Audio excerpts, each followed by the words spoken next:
అందరు అంటారు కానీ పొగడతలంటే ఎవరికి ఇష్టం ఉండదు చెప్పుండ్రి. నాకైతే ఎవరన్నా పొగిడితే లోపల లోపల మస్తు సంబరం అనిపిస్తుంది. సుజాత సుజాత నువ్వు మస్తు ఉంటావు తెలుసా. కానీ కొద్దిగా దొడ్డైతే ఏంది, నీ జుట్టు మస్తు ఉంటుంది తెలుసా, నీ కళ్ళు మస్తు అందంగా ఉంటాయి, నువ్వు వార్తలు చదువుతుంటేనైతే ఊరికే చూడబుద్ధి అవుతుంది. ఆహా ఆహా ఆహా ఆహా. కానీ కయ్యొరినట్టు కాకుండా నిమ్మలంగా చెప్తేంది. అయినా మా ఇంట్లో పిల్లతగానే అనిపిస్తుంది. అంటే మస్తు సంబరం అవుతుంది. మరి ఇంకా పెద్దోళ్ళకి ఎంత సంబరం అవుతుంది నాకే గిట్లుంటే. అబ్బబ్బబ్బబ్బా, ఈ కాలంలో చంద్రాల సార్కు వచ్చిన పొగడ్తలు ఈ దేశంలో మోడీ సార్కు కూడా రాకపోయి ఉండొచ్చు. పోన్రి, ఒక్కొక్క దాని గురించి చెప్పుడు మాతోని కాదు గాని ఒక్కొక్క పొగడ్తను వినిపిస్తాము, సప్పట్లు కొట్టి ధరించుండ్రి. ఒక్కొక్కరు రావాలమ్మా, పొగిడేదేదో సూటిగా పొగడాలి. కానియుండ్రి. ఆయన మాకు దేవుడు లాగా కనిపించాడు.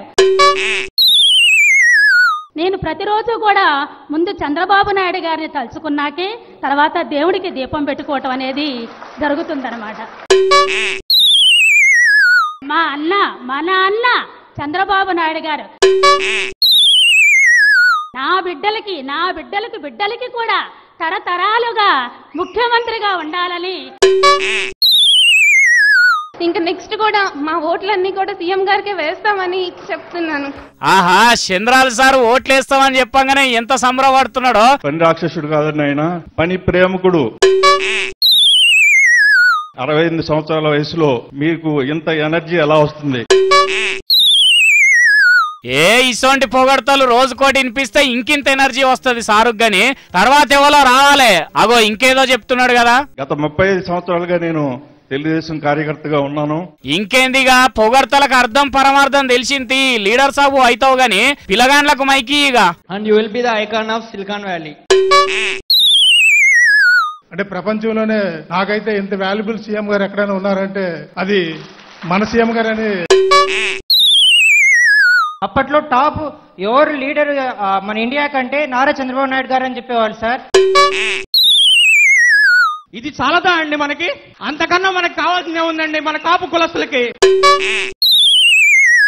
అలాంటి దొంగ దోపిడీ వయస్సు జగన్ లాంటి మనకి నాయకులు మనకు అవసరం లేదు. ఈ రోజు ఇలాంటి నాయకులు కావాలి మనకి. గింతకు మించి చెప్పనే వద్దు.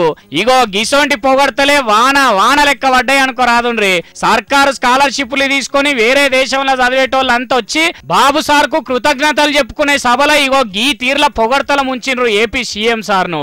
ఇక అటెంక చంద్రాల సారు మస్తు సంబరపడి అప్పుడు చేసిన కష్టం అంతా చెప్పుకొచ్చిండు. రాబోయే రోజుల్లో భార్యాభర్తలు విడిపోయినా పర్వాలేదు కానీ సెల్ ఫోన్ మాత్రం వదిలిపెట్టే పరిస్థితులు లేరు మీరు. ఇక పనిల పని వాళ్ళ కొడుకు కోడలను ఏరే దేశంలో చదివించిన ముచ్చట యాది చేసుకున్నాడు.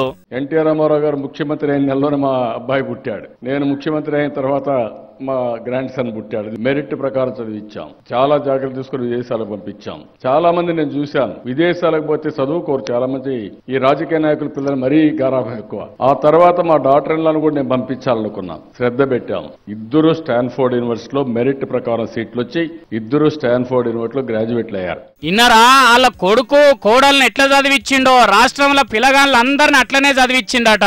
అంటికి పొగడతలు తక్కువే కదా, అట్లనే మీ పార్టీలను చూడకుండా అందరినీ చదివిపీసారు ఏరే దేశాలల్లా.